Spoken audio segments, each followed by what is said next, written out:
pessoal, como é que vocês estão? Tudo bem? Então, hoje iremos dar continuidade às nossas aulas remotas e o conteúdo dessa vez é sobre células.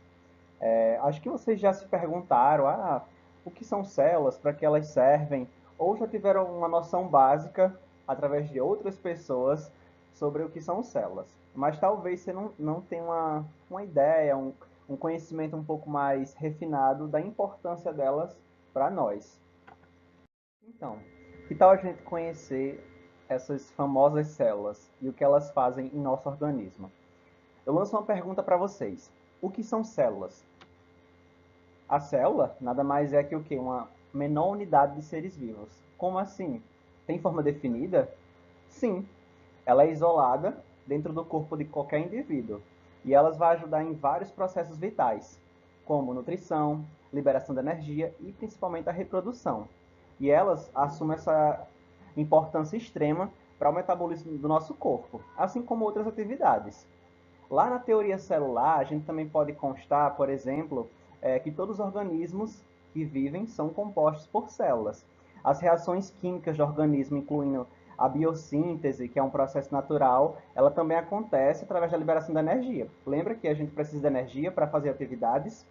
E também as células se originam de outras células. É bem interessante essa informação.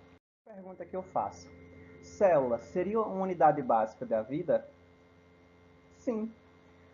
Plantas, animais, seres humanos, eles são constituídos de milhares de células. E como a gente viu no slide anterior, elas são essenciais para o metabolismo, a manutenção do corpo e para nosso quê? Sobrevivência. Então, sem elas, a gente não estaria vivendo. Uma informação bem importante para a gente entender é que existem indivíduos que possuem uma única célula e indivíduos que possuem várias células, como nós. A gente pode classificar eles como pluricelulares ou unicelulares. Esse pluricelulares também pode ser considerado como multicelulares, ou seja, tem mais de uma célula. E a gente vai entender isso melhor a seguir.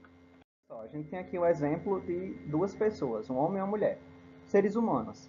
Aí calcula-se que no corpo de um ser humano adulto haja em média cerca de 30 trilhões de células. Essas células, elas fazem o que tanto?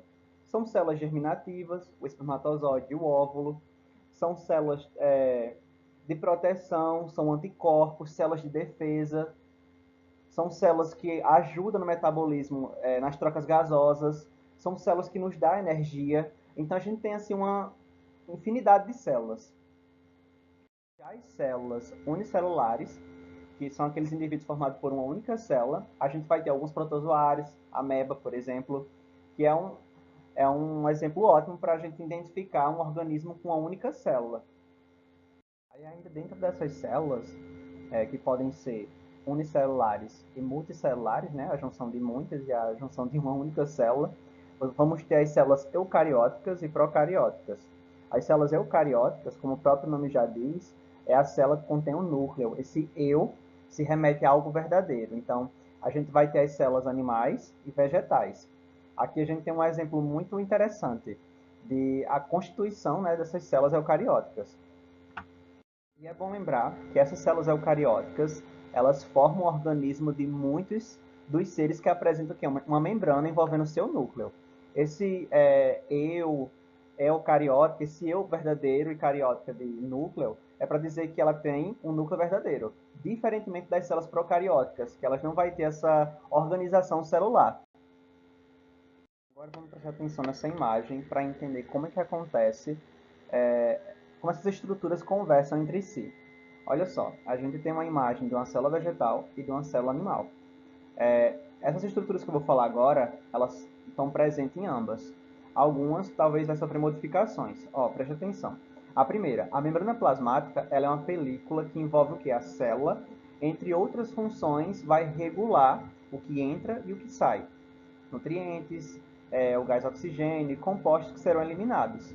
Entre a membrana plasmática, a gente vai ter o núcleo, que encontra-se entre o que? O citoplasma. Vocês podem ver até aqui embaixo. Aí ele contém o que? Um material gelatinoso, formado por água, sais minerais e inúmeras substâncias. Aí nessa região ocorrem diversas transformações químicas fundamentais para a vida das células e do organismo que as compõe, como nós.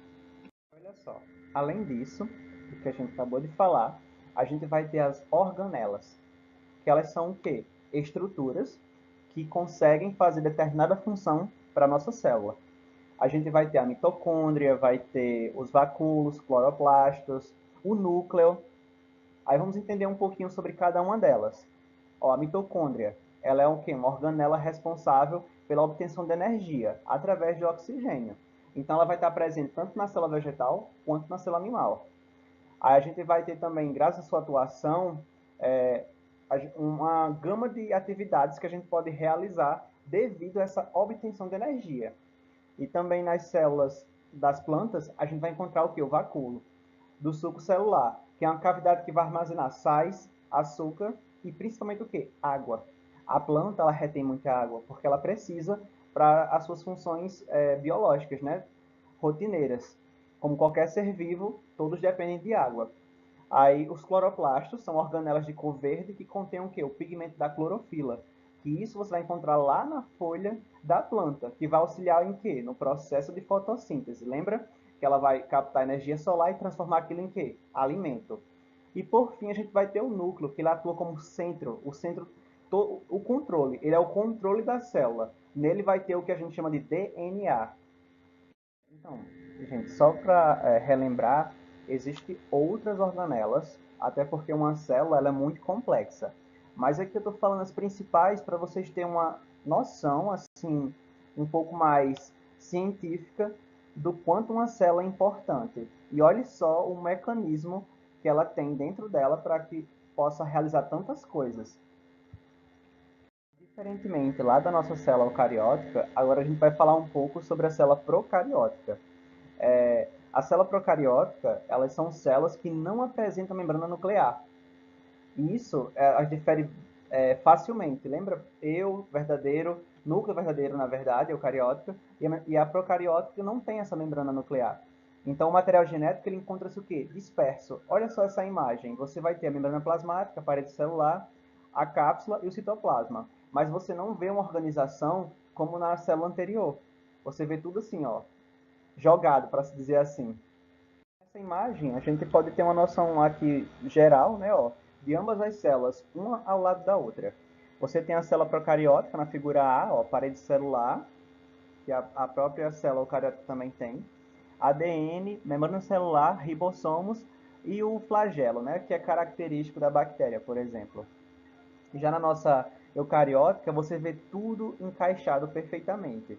Ou nessa imagem você consegue identificar, né, assim, perceber essa organização celular. Olha só, cloroplasto, flagelo eucariótica, aí você tem um centríolo, que também já é outra organela, membrana celular, ribossomo, mitocôndria.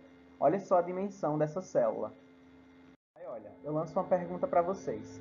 Como é possível estudar estruturas tão pequenas? A gente sabe que o nosso olho ele tem limitações, então seria impossível conseguir enxergar uma bactéria, uma célula de forma natural. O que é que a gente pode utilizar? O microscópio. Aqui nessa imagem, vocês têm o que? Um ramo de elódia. Elódia ela é uma planta aquática muito comum em rios e lagos. E você consegue ver aqui ó, os cloroplastos e as divisões bem organizadazinha por conta do microscópio. Olha, aqui a gente tem a invenção do microscópio. Ele tem como função básica fazer com que a gente tenha um maior detalhe sobre estruturas pequenas.